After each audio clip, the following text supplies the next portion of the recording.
पुटिया चाचा। जगत चाचा के प्रवादों की पड़ताल करने पर इस तथ्य की स्पष्ट मीमांसा हो जाती है कि कुल गोत्र के अलावा भी मनुष्य आदिम वनस्पति, पशु एवं पक्षियों के अनुरूप जन्म ग्रहण करता है। ऊपरी शक्ल सूरत व नैसर्गिक स्वभाव की अतल गहराइयों में आग धतूरा, किर खेजड़ी, कब्बू कुमारी, सर्प नेवला, नाहर खरगोश, हाथी चूहा, पत्थर पानी, अगन आंधी इत्यादि समस्त चराचर के अदीत सांचे में हर मानुष के चरित्र की अगम्य परतें ढली हुई होती हैं। इस सिद्धांत के अनुसार राम जाने क्यों कर किसी राह जगत प्रकाश दादीज के लिए ये दृष्टांत कारगर साबित हुआ कि वे सयाने होते ही पुटिया पंछी का अनुसरण करने लगे। पुटिया पंछी की पुख्ता धारणा है कि वह अधर आकाश अब तक उसके प्रताप से ही ऊपर टिका हुआ है, अन्यथा कब का धराशायी हो गया होता। अनगिन प्राणियों के बचाव की खातिर ही वह अपने पंजे हमेशा आसमान की ओर उठाए रखता है। ठेठ बचपन से ही हर रोज बिना नागा अपनी पलकें उघड़ने के साथ ही जगत प्रकाश को सूरज का उजाला नजर आता और पलकें मूंदते ही समूचा संसार काले स्याह अंधकार में डूब जाता। इस अटल संयोग के बहाने अपने चमत्कारी नाम के मुताबिक जगत प्रकाश के मन में भ्रांति का ये रेशा घुलने लगा कि उसकी पलकों के इशारे पर ही सूरज उगता है, अस्त होता है। हाईस्कूल का हेडमास्टर बनते ही जगत प्रकाश दादीज के मन में एक बार ऐसा इल्हाम हुआ कि पूरे नाम की बजाय वे जगत चाचा के रूप में दस्तखत मानने लगे। सो उपनिदेशक का दुर्लभ पदभार संभालने के बाद भी वही धर्रा चालू रखा। सातों भतीजों के मुंह से हर वक्त जगत चाचा की पुकार सुन सुनकर आस पड़ोस के बच्चे भी उन्हें इसी नाम से संबोधित करने लगे। फिर तो छोटे बड़े बूढ़े ठाड़े सभी परिचितों की जबान पर जगत चाचा का नाम चस्पा हो गया। माँ व पत्नी की भी यही बान पड़ गई। पति परमेश्वर के निरंतर टोकने से आखिर घरवाली को भी मजबूर होना पड़ा। फिर तो वह भी पति को निस्संकोच जगत चाचा के नाम से पुकारने लगी और जगत चाचा की रग रग में इस नाम की भनक से एक सुमधुर झनकार लहराने लगती। भ्रांति की अमर बेल तो बिना पानी के ही पसरती है। फिर कैसा नियंत्रण, कैसा विराम। जगत का चाचा कायम होने पर सारे संसार की सार संभाल का जिम्मा मानो उन्हीं पर उलट पड़ा। धीरे धीरे सबके कंठ में जाने अजाने अपने आप ही यह नाम बस गया। राज्य के मंत्री मुख्यमंत्री तक उन्हें जगत चाचा के रिश्ते से समादृत करने लगे। सुनकर उन्हें भी अनहद आनंद मिलता। फकत इसी नाम से उन्हें अपने अस्तित्व का एहसास होता। काया से भी अधिक उन्हें अपने नाम का मोह था। नाम तो फकत जगत चाचा का, बाकी सब सटर पटर। सच पूछो तो बापू का नाम भी उन्हें फीका लगता। बापू का रंग ढंग तो बापू ही जाने, मगर जगत चाचा को औरत जात से बेहद लगाव था। गोपियों की रासलीला में कृष्ण कन्हई को आनंद तो आता ही होगा, लेकिन जगत चाचा की तो मथुरा ही न्यारी थी। बिजुका के उन्मान कोरे मोरे ठूंठ मर्दों से बतियाने में वह स्वाद ही कहाँ। मानो दाढ़ों के बीच मेंगनी फंस गई हूँ। लेकिन औरतों के जमघट में बोलते समय उनकी जीभ पर पांखें उगाती। उनका रोम रोम तितलियों से होड़ लेने लगता। सूरज की किरणों का परस पाते ही जिस प्रकार फूल चटकते हैं, उसी प्रकार रमणियों की आभा से उसका अंतस चहक उठता। और जगत चाचा के उस पक्षपाती रवैये से खुद औरतें भी मन ही मन काफी खुश होती। सत्संग, बातचीत और नजर की मार से आगे न मालूम उनकी चाह नहीं थी, हिम्मत नहीं थी या शक्ति नहीं थी। फिर भी जगत चाचा की यह अदम्य कामना थी कि सभी परिचित अपरिचित औरतों को फकत उन्हीं से प्रीत करनी चाहिए। दूसरों से प्रेम प्रणय का संदेह होते ही उन्हें इतनी तकलीफ होती जैसे उनकी नस नस में कांटे बिंध गए हों। दृष्टि की मार से आगे बढ़ने पर तो गिनती की औरतें मुश्किल से हत्थे चढ़ती हैं, लेकिन अंतस की अदीत सेज पर तो अनगिनत अप्सराओं के साथ आनंद उठाया जा सकता है। उनके दर्शन की झलक पाते ही जगत चाचा का मन देह में बदल जाता और देह मन के सांचे में ढल जाती। केवल दृष्टि के योग से ही वे शारीरिक सुख की चरम सिद्धि प्राप्त कर लेते थे। केवल मन भोगी थे, न कोई जोखम, न बदनामी और न क्षति। सुंदरियों की संगत से जगत चाचा के रक्त की तासीर बदल जाती। शनया शनया उनकी आंखों के सामने हवा के पट पर एक आलोक पुंज चित्रित होने लगता, जिसमें अपने से परे एक मोहाच्छन्न प्रतिच्छवि उभरने लगती। भ्रांति के ये सुहाने चित्र अधिकांश व्यक्तियों की दृष्टि में धर्म, ख्याति, प्रेम, ज्ञान, संपत्ति, हिंसा या आत्मा प्रताड़ना के परोक्ष प्रभाव से प्रतिभासित होते हैं। प्रत्यक्ष वास्तविकता से विच्छिन्न उन आदर्श प्रतिच्छवियों की प्रेरणा से उनका मन बहलता है। अपने जीवन का मानवीय अस्तित्व उन्हें वज्र के समान अटूट व अभेद्य महसूस होता है। मगर जगत चाचा की अपूर्व दृष्टि में फकत औरतों की आला उपस्थिति से ही विभिन्न प्रतिच्छवियों का मोहिनी रूप उजागर होता था। आज तो चिकनी चमकती तांबे जैसी चांद के बिना जगत चाचा का हुलिया जमता ही नहीं, लेकिन 33 बरस की उम्र लांघने से पहले उनके माथे पर घने घुंघराले बालों की कजरारी घटा छितरी हुई थी, जिसकी शेखी बघारने में उनकी जीभ न कभी अटकी और न अटकेगी। फिर तो निर्मोही समय की सहज मस्खरी के परिणामस्वरूप सफाचट सिर के नीचे उनकी खिचड़ीनुमा झालर निरंतर सिकुड़ती गई। जंगली बिल्ले जैसी कायरी आंखें, फींडा नाक, गोल सुघड़ बत्ती सी, छोटी मूंदफाड़, ओछी गर्दन, मामूली झुके हुए कंधे, सीने से सवाई तोंद। पहले पहल तो औरतों की सुरुचि संपन्न आंखों को जगत चाचा का ये डौल बिल्कुल ही नहीं सुहाता, किंतु धीरे धीरे संपर्क बढ़ने पर माननीय उपनिदेशक की मूरत वैसी असंगत नहीं लगती। एक मर्तबा दफ्तर में औरतों का शानदार मजमा जुड़ा हुआ था। 4 एक अध्यापिकाओं पर जगत चाचा की विशेष मेहर मया थी। अनुराधा भंडारी, गुल अडवाणी, प्रतिभा केलकर और सुलोचना राय।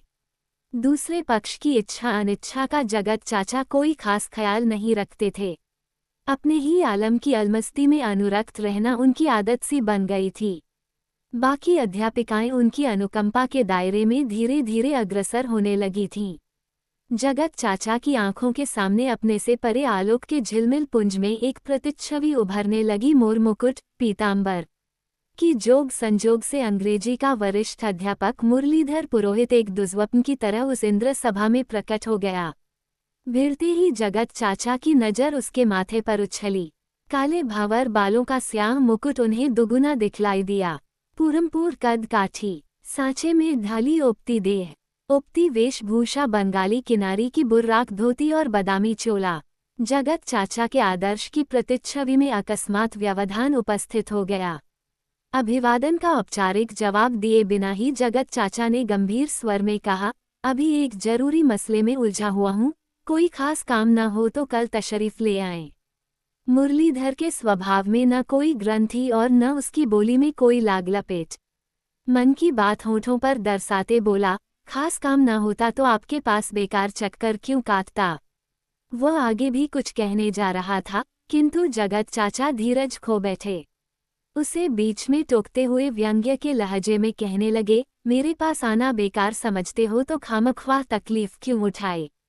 मुरलीधर पहले तो थोड़ा चौंका, फिर मजमे की तरफ उड़ती निगाह फेंककर बोला, एक ऐसी ही मुसीबत के कारण मजबूरी में आना पड़ा, वरना मैंने तो 7 बरस इस दफ्तर की तरफ झांका ही नहीं। ऐसे रूखे बैन जगत चाचा ने पहली बार ही सुने। कानों में झनझनाहट सी मच गई। जबरन मुस्कुराते बोले, पर मैं तो बिना काम मिलने वालों की ज्यादा कद्र करता हूँ। आपकी यह सदाशयता कौन नहीं जानता, पर मुझे बिना काम इधर उधर डोलने की फुर्सत ही कहाँ।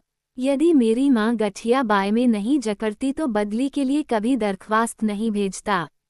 कुछ एक अध्यापिकाएं मुरलीधर के स्वभाव से परिचित थीं। सुलोचना राय से अब और धीरज रखना संभव नहीं हुआ तो उसे कहना पड़ा, इन्हें पुस्तकें पढ़ने का गजब चस्का है, सिर ही ऊंचा नहीं होता। प्रत्यक्ष शब्दों के माध्यम से तो यह एक निहायत छोटी सी जानकारी थी, किंतु बोलने के लहजे से सुलोचना की पैरोकारी उन्हें काफी अखरी। उच्चारण की तह में अजनी प्रति का पुट नजर आया। मन कसला हो गया। बरसों से अभ्यस्त कानों को सुलोचना की बोली कैसी सुहाती थी। आज पहली दफा उसका सादा सुर भी बड़ा कर्कश लगा। सुकोमल चिकने बालों की ठौर उन्हें मटमैली कालिख नजर आई। सलोनी सूरत उन्हें टेढ़ी मेढ़ी दिखलाई पड़ी। मगर पहले मुरलीधर से सलटना जरूरी था। उसके मुंह से गठिया बाय और बदली की बात सुनकर उनके अंतस में अंधड़ मचला।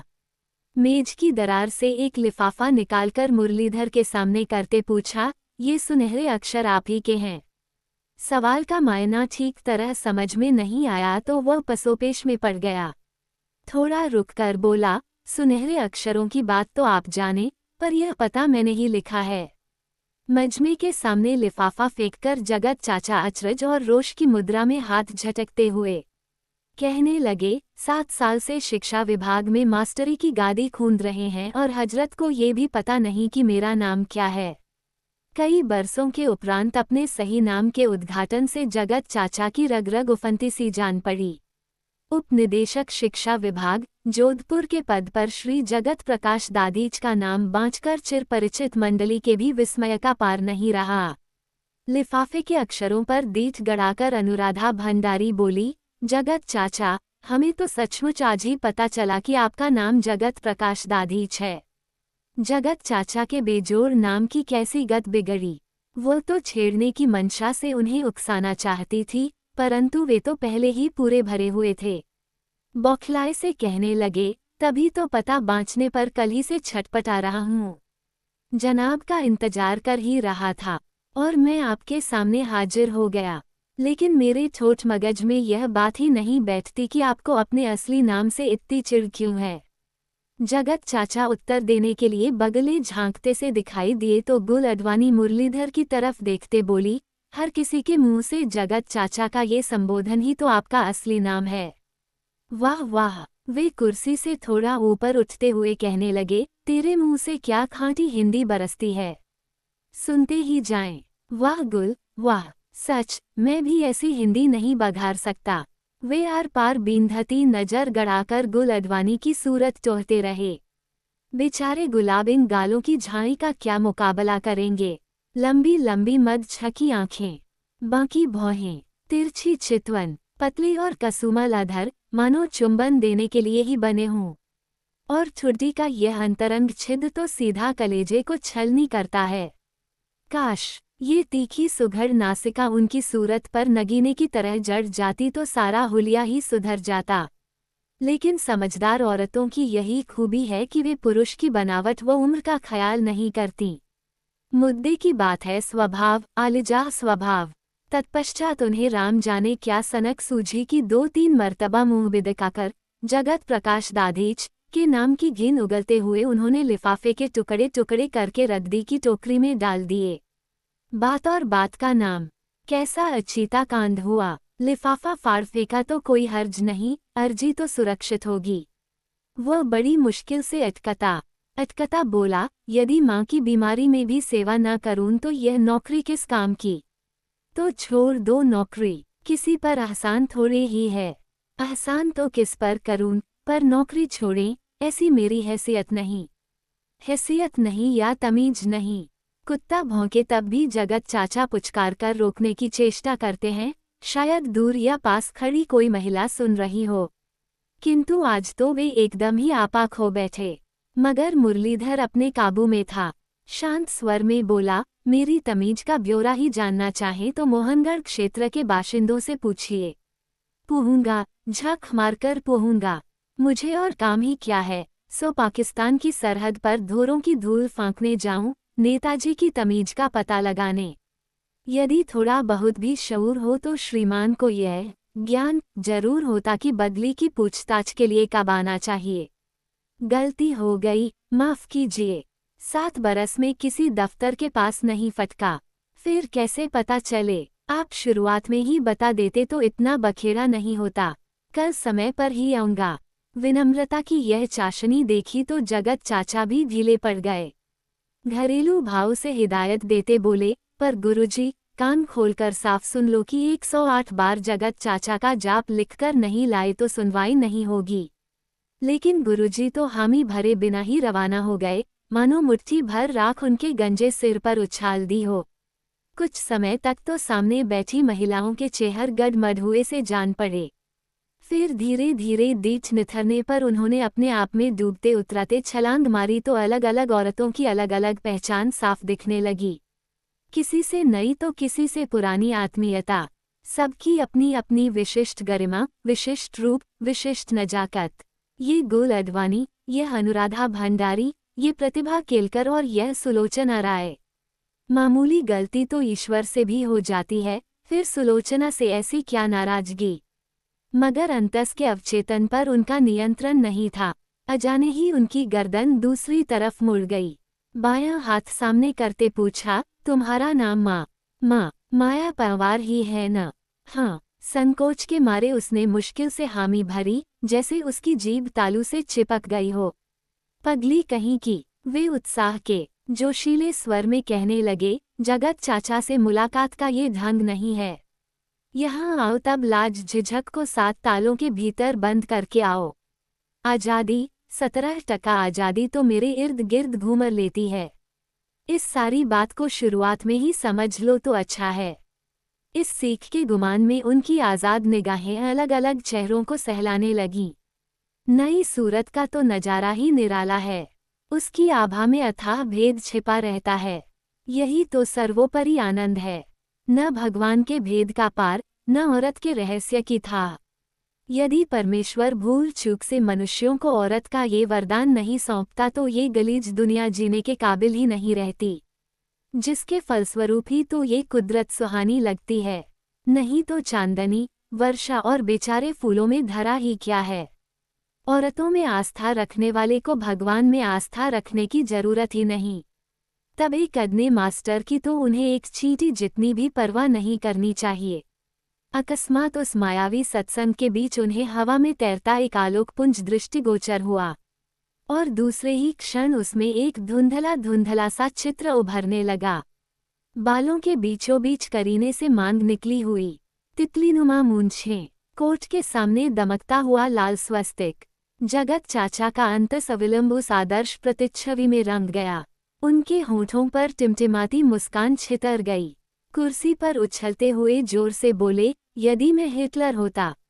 पुरानी या नई किसी महिला को तनिक भी आश्चर्य नहीं हुआ। बड़ी बड़ी हस्तियों के बहाने स्वयं को चरितार्थ करने वाली उनकी विवश दैन्यता किसी से छिपी नहीं थी। आज़ादी की सीख के गुरु मंत्र से माया पंवार का संकोच काफी कुछ मिट गया। मुस्कुराहट में विस्मय का पुट देकर बोली, बेचारे मुरलीधर की मौत पक्की थी। किसी गैस चैम्बर में या अत्यधिक उमंग के प्रवाह में उसे टोकते हुए उन्होंने कहा, एक पागलपन में तो कसर नहीं। यदि मैं हिटलर होता तो मुरली फुरली को मुझसे संपर्क करने का संपट ही कहाँ बैठता। अच्छी तरह सोच विचार कर बताओ, यदि मैं हिटलर होता तो हमें ये सवाल सुनने का सौभाग्य ही नहीं मिलता। प्रतिभा केलकर की शंका वाजिब थी, पर सुलोचना राय को उन्हें उकसाए बिना चैन नहीं पड़ता था। बस कोई सुराग मिलना चाहिए। वे कुछ जवाब दे उसके पहले ही नाक में बल डालकर बोली, यदि आप हिटलर होते तो रूस पर हरगिज चढ़ाई नहीं करते। सारी दुनिया पर आपका आतंक छा जाता। कबूतर की गुटरगू के लहजे में उन्होंने भरे गले से मना करते हुए सुलोचना की ओर आधी पलकें मीच कर देखा। ज्यादा सलोनी और आकर्षक लगी।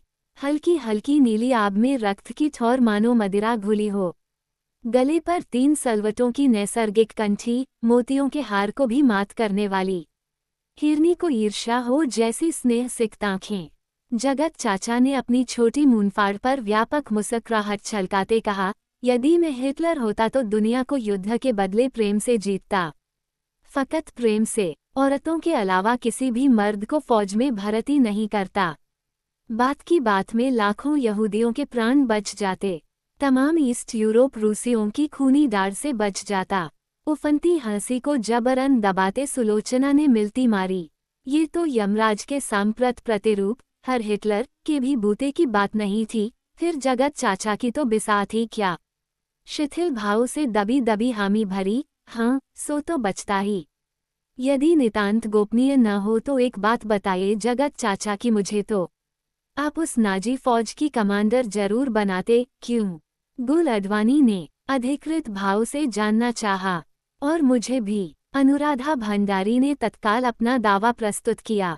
ठहरो ठहरो, इतनी उतावली करने से गड़बड़ हो जाएगी। यदि मैं अंतर्राष्ट्रीय फौज बनाता तो भारत की कम से कम 1.25 लाख औरतों को उनकी लियाकत के अनुसार जिम्मेदारी सौंपता। परंतु मैं तो आपके लाख समझाने पर भी नहीं मानती, चाहे कर्नल बनाते या कमांडर। फौज तो फौज ही है। सुलोचना आगे भी कुछ कहने जा रही थी कि जगत चाचा उसे बीच में आश्वस्त करते बोले, जैसी तुम्हारी मर्जी। फिर न जाने क्या सोचकर घिन दर्शाते कहा, इन उल्लू के पट्टों को किसने मास्टर बना दिया। यदि मैं शिक्षा मंत्री होता तो ऐसे निकम्मे बुद्धिजीवियों को एक ही झटके में बर्खास्त कर देता। नहीं, जगत चाचा नहीं, हिटलर के बाद शिक्षा मंत्री का ये नाकुच पद आपको शोभा नहीं देता। गोली मारो। प्रतिभा केलकर आत्मीय उलाहना देते बोली। धीरे, जरा धीरे बोलो। बापू की तस्वीर के सुनते गोली वोली की बात मत करो। उन्होंने होठों पर अंगुली धर कर कहा। और उस दिन बिना हत्या हिंसा के हिटलर वाला मजमा प्रेम से बिखर गया। किंतु जगत चाचा तो मजमे के ही नटवर नागर थे। उन्हें औरतों के अभाव में सब कुछ मरघट सा लगता था, मानो अकेले अपने आप से भयभीत हों। स्वयं के साक्षात्कार से इस तरह बचते मानो किसी कनखजूरे ने मुठभेड़ की मंशा दर्शाई हो। इसी कारण इतवार या दूसरी छुट्टी छपाटी उन्हें बेहद कष्टदायक महसूस होती। यदि किसी छुट्टी के दिन मजमे का जुगाड़ नहीं बैठता तो उनके लिए दिन धकियाना पहाड़ सा दूभर हो जाता। या तो वे जहां मजमा जुड़ता वहीं शामिल हो जाते या किसी बहाने अपने घर मजमा इकट्ठा कर लेते। सोते समय यदि सपनों में भी औरतों का सत्संग नहीं जमता तो उनकी नींद उचट जाती। करवट दर करवट बदलते बड़ी मुश्किल से रात की कालिख धुलती। भीतर ही भीतर सुलगती छींचती घरवाली से उन्हें मितली सी आने लगती थी। घरवाली है तो घर संवारे फूस वायदा, बर्तन बासन, रसोई और धोना मांजना। दूसरे दिन उसी मंडली में एक पंजाबी निरीक्षिका का संजोग उम्दा जुड़ गया। कांता बहल, रूप जोबन का ऐसा दुर्लभ मिलन मानो आकाश की बिजली ने बादलों का आसरा छोड़कर उसकी देह में शरण मांगी हो। झांकी मिलते ही जगत चाचा ने आधे उत्साह और आधे रोष से पूछा, इतने दिन किस बनवास में अंतर्धान रही? पूरे 1 महीने से गैर हाजिरी लग रही है। गंगानगर माँ और भाई के पास गई थी। कई महीनों में मिलना नहीं हुआ। माँ और भाई के रहते बेचारे जगत चाचा की कौन परवाह करे। पानी की अपेक्षा खून गाढ़ा होता है, मगर पानी की गरज खून से पूरी नहीं होती। वाह, हाथों हाथ भुगतान किया, धेले की भी उधार नहीं रखी। वाह, जैसी गहरी समझ, वैसा ही अछूता रूप और वैसा ही माकूल जवाब। अछूता कैसे? 2 बच्चे होने पर भी इसका रूप अभी तक अछूता है। गुल अडवाणी ने उन्हें गुदगुदाने के बहाने शंका की। हाँ, अछूता, बिन बरसे पानी की तरह अछूता। ज्यादा ही पूछो तो बिन दुही गाय के दूध की तरह अछूता। औरत का मन या उसकी आत्मा भ्रष्ट हो तो हो, किंतु उसकी देह कभी दूषित नहीं होती। जगत चाचा की तथ्यहीन बातों को कोई भी महिला तरजीह नहीं देती थी। फिर भी सुलोचना ने तनिक नाराजगी का दिखावा करते प्रतिवाद किया, तब तो आपकी नज़र में वेश्या की देह भी अछूती है। रुपयों के लोभ से रूप का पेशा करने वाली भी आपके ख्याल से बिन बरसे पानी की तरह अछूती है। आपने हमें इन बाजारों औरतों की श्रेणी में रखा। हम तो आपका इतना आदर करती हैं और आप, तौबा तौबा, कान पकड़ता हूँ, दोनों कान पकड़ता हूँ। कभी कभार जबान भी वमन करती है, वरना औरतों की देह तो दरकिनार, उनकी छाया तक का आदर करने वाला जगत चाचा के अलावा न तो कोई जन्मा और न जन्मेगा। हाँ, रुपयों के लोभ से तो अगला जन्म भी बिगड़ता है, मगर प्रीत के वशीभूत कोई भी पत्नी सच्चे प्रेमी से जुड़ती है तो उसकी देह कभी दूषित नहीं होती। तुमसे अधिक कौन जानता है कि मैं कभी झूठ नहीं बोलता। ये बात हम नहीं जानेंगी तो और कौन जानेगा। कांता बहल ने अपनी मधुर हंसी के बहाने मकड़ी का जाला बुनते कहा, लेकिन जगत चाचा, आज तो आपके पास एक जरूरी काम से आई हूँ। तो इसमें संकोच की क्या बात, 10 काम बताओ। तुम सबके लिए ही तो मैं नौकरी जैसा गलीज काम करता हूँ। यदि चुनाव में खड़ा हो जाऊं तो मेवाड़ के महाराणा की जमानत जब्त करवा दूं। वे उदयपुर रियासत के राज पंडित थे, पर अब तो रियासत का फकत नाम रह गया था। इसमें क्या शक है। 3-4 महिलाओं ने एक साथ उनका समर्थन किया, लेकिन तुम लोगों के आगे मेरी दाल नहीं गलती, तो फिर जाने दीजिए। कांता बहल ने ओछी काटते हुए अपनी मांग मुकरना चाहा। नहीं नहीं, ये हरगिज नहीं हो सकता। बोलो बोलो, पहले काम फिर राम। एक चपरासी की जगह खाली है। हाँ, जिसे कहो उसे रख लूं। एक अभागिन बेवा को आपके भरोसे ही साथ लाई हूँ। जरूर, क्यों नहीं, कहो तो आज ही आदेश कर दूं। तब उसने पीछे मुड़कर आवाज दी, रामू की माँ। चपरासी के रामू की माँ भीतर आई। चेहरे पर निगाह पड़ते ही जगत चाचा के मुंह से ही ये बोल छिटक पड़े, ऐसी जवान और बेवा। भगवान अंधा तो नहीं हो गया। होने दीजिए, भगवान अंधा हो तो कोई बात नहीं, फकत आपकी आंखें सलामत चाहिए। आपकी दया से बेचारी जैसे तैसे दुख के दिन गुजार लेगी। मैंने तो अपनी तरफ से समझाने में कोई कसर नहीं छोड़ी, पर इकलौते बेटे की खातिर दूसरा ब्याह करना ही नहीं चाहती, वरना इसकी जात में सरेआम पुनर्विवाह होता है। तब तो गजब की मर्द लुगाई है। अभी हाथों हाथ आदेश करता हूँ, ढील किस बात की। बैठ, कुर्सी पर बैठ। जगत चाचा का ऐसा जोश खरोश देखकर चपरासी के खलबली मची। कुहनी तक लंबे हाथ जोड़कर बोला, इस खाली जगह के लिए तो आपने मेरे भाई को थावस दिया था। चपरासी के कहते ही उन्हें भूली हुई बात याद आ गई।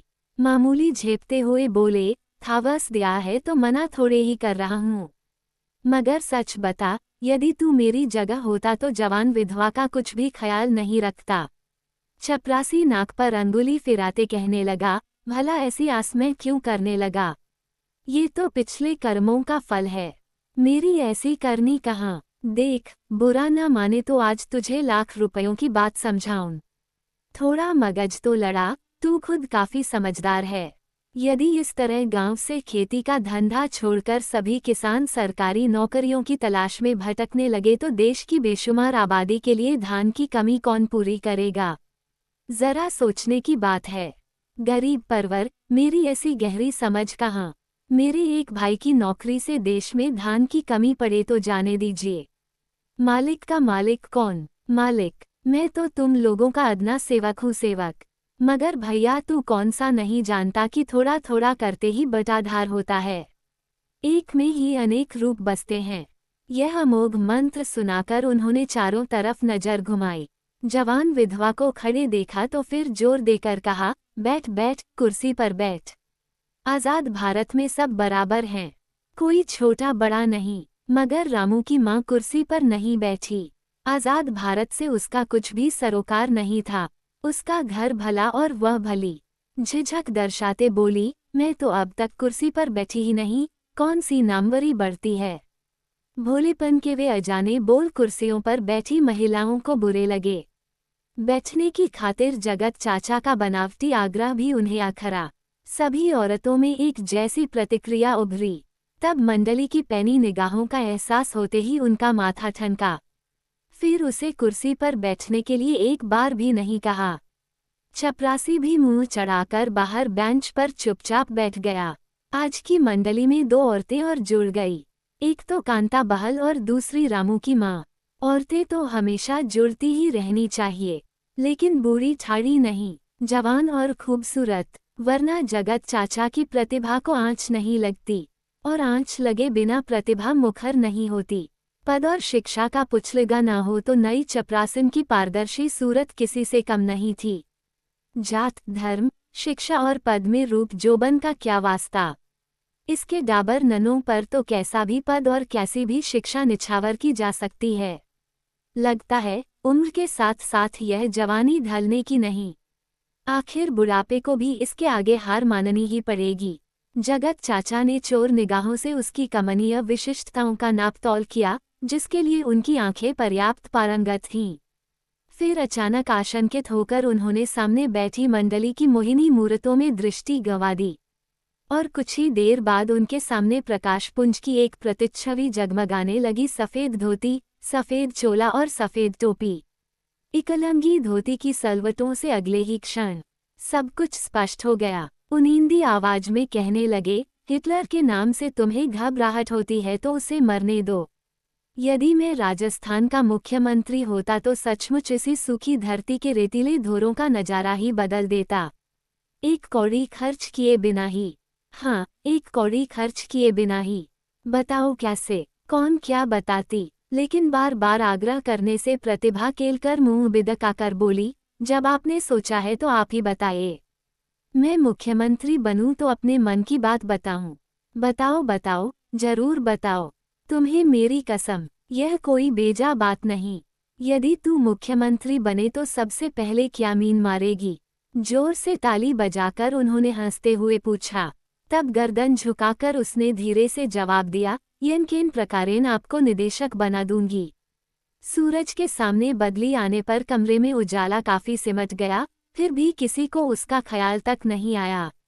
सभी अपने अपने उजाले में खोए थे, लेकिन जगत चाचा को प्रतिभा केलकर की मेहर माया से खुशी की अपेक्षा काफी झुंझलाहट हुई। कलेजे में टीस उठी। एक माथत मास्टनी तो बने मुख्यमंत्री और वे केवल निदेशक। हर वक्त उसकी खुशामद करनी पड़ेगी। क्या वाकई औरत विश्वास काबिल नहीं होती? फटी फटी आंखों से उसकी तरफ देखा, पहले जैसी रवादार नहीं लगी। इस मटमैली पुताई में अब तक रौनक क्यों दिखाई देती थी? तो सारा रूप उनकी आंखों में ही था, प्रतिभा केलकर की देह में नहीं। सुलोचना राय तुरंत उनके मन की दुविधा भांप गई। उसे कोहनी से धकियाते कहा, बस फकत निदेशक बनाकर ही तू संतुष्ट हो जाएगी। यदि मैं राजस्थान की मुख्यमंत्री बनूं तो जगत चाचा को दूसरे ही दिन सबसे पहले शिक्षा मंत्री की शपथ दिलवाऊं। यह मूंग और मसूर की दाल, न नौ मन तेल हो और न राधा नाचे। कांता बहल ने होठों ही होठों में फुसफुसाकर ताना कसा। जगत चाचा ने गंजा सिर हिलाते ऐतराज किया, ना, 9 मन तेल की क्या बात कही? आजकल तो राधा को नाचने के लिए कटोरी भर तेल ही काफी है। मुख्यमंत्री बनना कोई बड़ी बात नहीं। देखते देखते कई मुख्यमंत्री बदल गए। बड़ी बात है बड़ा काम करना, जिससे पहली किश्त में ही टकले टीबों का माहौल बदल जाए। बस थोड़ी सी नज़र खुली रखने की जरूरत है। 2 बार जोर से चुटकी बजाकर सलोनी बेवा की तरफ देखकर वे आगे कहने लगे, कार्तिक महीने में 30 दिन अल्लाह सवेरे गांव गांव में सभी औरतें पीपल सींचती हैं, बिना किसी हुक्म आदेश के। पीढ़ियों से किसी की मनाही नहीं सुनती, न पति की, न जेठ की, न ससुर की। क्यों सुने? अपने साथ साथ धरती का सिंगार करने वाली क्यों किसी की परवाह करे? वो तो धरती को संवारने की खातिर ही जन्मी है। यदि राजस्थान की एक एक लक्ष्मी के मन में लगातार 12 महीने गाछ बिरछ सींचने का जोश जगाया जाए तो वे किसी की मनाही से रुकने वाली नहीं। मर भले ही जाएं, पर अपना नेम नहीं तोड़ेंगी। खेत, गलियारे, रास्ते, सड़क और खेल के मैदान छोड़कर राजस्थान में सर्वत्र बिरछ ही बिरछा झूमते दिखेंगे। जहां नजर जाए वहीं गाछ और बिरछ, बिरछ और गाछ। सूखी धरती के इस बेजोड़ नज़ारे की कल्पना तो करो। अकस्मात बिजली बंद होने पर घरा घरा चलते पंखे की चाल कम होने लगी। जगत चाचा पंखे की ओर देखकर कहने लगे, राजस्थान की सूखी धरती पर 10-10 कदम दूर पेड़ ही पेड़ लहराने लगे तो मेल पानी की क्या कमी? अलंघिया दूरी से खींचकर बादल अपने आप बरसेंगे घर घर। न राजस्थान नहर का प्रपंच, न कुएं तालाबों का झंझट, न बिजली का संकट और न सिंचाई की परेशानी। पेड़ों की सघन छांव के फलस्वरूप न इतनी तेज गर्मी पड़ेगी और न पंखों का मोहताज होना पड़ेगा। जबरदस्ती आंसू तो नहीं थमते, परंतु हंसी तो रोकी जा सकती है। उन सभी अध्यापिकाओं को अपनी उफनती हंसी पर खाम लगानी पड़ी। माथती की लाचारी भी बहुत बड़ी लाचारी है। माथत होने पर ही इसका पता चलता है। राजस्थान के कायाकल्प से आश्वस्त होकर जगत चाचा ने मुख्यमंत्री के अलावा फिर किसी दूसरी छवि की आकांक्षा नहीं की। उनके लिए तो अकाल की विभीषिका मिटते ही गांव गांव, धानी धापानी सर्वत्र खुशहाली।